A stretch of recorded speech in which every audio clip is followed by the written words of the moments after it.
Salam saudara yang dikasihi Tuhan Yesus, dimanapun saudara berada. Saya menyapa bagi saudara semua yang ada di Indonesia, dari Sabang sampai Merauke, dari Miangas sampai Pulau Rote, dan saudara yang ada di Malaysia, di Taiwan, di Kamboja, di Singapura, dan dimanapun saudara berada. Senang sekali berjumpa kembali, menjumpai saudara semua. Doa dan harapan saya, semua tetap dalam kasih dan perlindungan Tuhan kita, Yesus Kristus. Selamat datang kembali di Pokok Anggur bersama saya Yosia Krispianto. Mari saudara, sebelum kita bersama-sama merenungkan firman Tuhan, mari terlebih dahulu kita bersatu di dalam doa. Bapa di surga, Bapa yang baik, Bapa di dalam nama Tuhan Yesus, kami bersyukur buat segala kebaikan Tuhan pada hari ini. Terima kasih buat penyertaan Tuhan yang begitu sempurna kami rasakan. Dan saatnya kami rindu ya Tuhan untuk merenungkan firman Tuhan saat ini. Ajar kami ya Tuhan untuk mengerti dan memahami segala kehendak Tuhan bagi kami. Mari ya Tuhan, buka rahasia firman-Mu bagi kami. Terangi hati kami dengan firman Tuhan. Terima kasih ya Tuhan, ini doa kami hanya di dalam nama Tuhan Yesus. Kami berdoa. Amin. Baik saudaraku, kita akan membaca bersama-sama di dalam Mazmur 43 ayat yang ke-5. Mengapa engkau tertekan, hai jiwaku, dan mengapa engkau gelisah di dalam diriku? Berharaplah kepada Allah, sebab aku bersyukur lagi kepadanya, penolongku dan Allahku. Puji Tuhan. Saudaraku, karena tekanan hidup yang semakin berat dan permasalahan yang dialami, banyak orang menjadi putus asa dan frustasi. Mengapa bisa terjadi demikian, saudara? Rasa putus asa muncul ketika seseorang mengalami jalan buntu atau tidak adanya jalan keluar. Celah inilah yang digunakan iblis untuk menanamkan rasa putus asa dalam diri seseorang, sehingga dalam dirinya timbul rasa mengasihani diri sendiri dan merasa sudah tidak ada pertolongan lagi. Kita tidak lagi mengarahkan pandangan kepada Tuhan dan mulai meragukan kuasa Tuhan.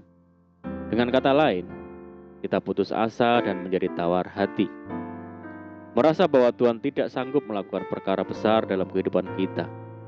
Padahal firman Tuhan menegaskan bahwa semua yang lahir dari Allah mengalahkan dunia. Saudara, rasa putus asa dimulai dari hati kita. Tertulis, jika engkau tawar hati pada masa kesesakan, kecillah kekuatanmu. Rasa putus asa bukanlah karakter anak-anak Tuhan, saudara. Kita adalah orang-orang lebih daripada pemenang, karena Tuhan selalu ada di pihak orang percaya. Daud ketika berhadapan dengan Goliat, tidak sedikit pun Daud merasa takut dan gentar, apalagi putus asa. Dengan penuh iman, Daud siap berperang melawannya. Bahkan, kemenangan itu sudah ada di hati Daud sebelum peperangan itu terjadi. Hal ini bisa terlihat dari perkataan Daud di hadapan Goliat orang Filistin itu, saudara. Engkau mendatangi aku dengan pedang dan tombak dan lembing, tetapi aku mendatangi engkau dengan nama Tuhan semesta alam, Allah segala barisan Israel yang kau tantang itu. Hari ini juga Tuhan akan menyerahkan engkau ke dalam tanganku, dan aku akan mengalahkan engkau dan memenggal kepalamu dari tubuhmu. Saudaraku, seberat apapun masalah yang kita hadapi, mari saudara, jangan putus asa, serahkan semuanya kepada Tuhan. Jangan buang waktu dan tenaga pada hal-hal yang membuat kita putus asa dan lemah. Mari kita lebih lagi untuk mendekat dan lebih lagi melekat kepada Tuhan. Jika Tuhan ada di hati kita, kita tidak akan takut dan putus asa dalam keadaan apapun, karena tidak pernah ditinggalkannya orang-orang yang benar. Saudaraku, rasa frustasi dan berujung kepada keputusasaan seringkali timbul ketika orang berada dalam situasi sangat sulit, terasa tidak ada jalan keluar, ketika masalah datang bertubi-tubi, ketika beban hidup semakin berat. Puncak frustasi dan putus asa adalah merasa bosan hidup, sehingga timbul niat mengakhiri hidup karena merasa diri tidak berarti lagi. Kondisi seperti ini pernah dirasakan oleh Ayub, saudara. Penderitaan yang datang secara bertubi-tubi membuatnya nyaris frustasi. Harta bendanya ludes, anak-anaknya mati, bahkan istri yang dikasihinya pun pergi meninggalkan dia. Kemalangan Ayub semakin lengkap sebab sahabat-sahabat terdekatnya juga beranjak untuk menjauhi Ayub. Saudara, itulah dunia. Ketika seseorang sedang berada di atas, berlimpah harta, sangatlah wajar bila banyak orang yang mengerumuninya. Tetapi begitu ia berada di bawah dan jatuh miskin, tidak banyak orang mau berteman dengannya alias ditinggalkan oleh teman-temannya. Tertulis juga oleh temannya orang miskin itu dibenci, tetapi sahabat orang kaya itu banyak. Karena telah kehilangan segala-galanya, Ayub menjadi sangat frustasi, dan rasa frustasinya itu sudah sampai di ambang batas. Sampai-sampai ia merasa telah bosan hidup. Bahkan Ayub merasa menyesal telah dilahirkan ke dalam dunia ini. Tertulis, mengapa engkau menyebabkan aku keluar dari kandungan? Lebih baik aku binasa sebelum orang melihat aku. Saudaraku, di zaman yang serba sulit seperti sekarang ini, ada banyak orang merasa frustasi dan berputus asa karena tekanan hidup yang berat. Bahkan tidak sedikit dari mereka yang terbersit di hati untuk mengakhiri hidup saja, sama seperti Ayub.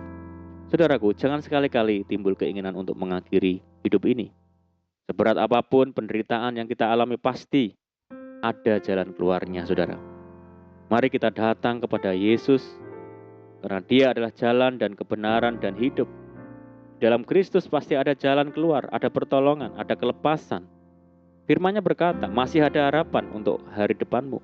Demikianlah firman Tuhan. Firman Tuhan juga berkata, sebab bukan untuk seterusnya orang miskin dilupakan, bukan untuk selamanya hilang harapan orang sengsara. Amin, puji Tuhan. Mari kita berdoa.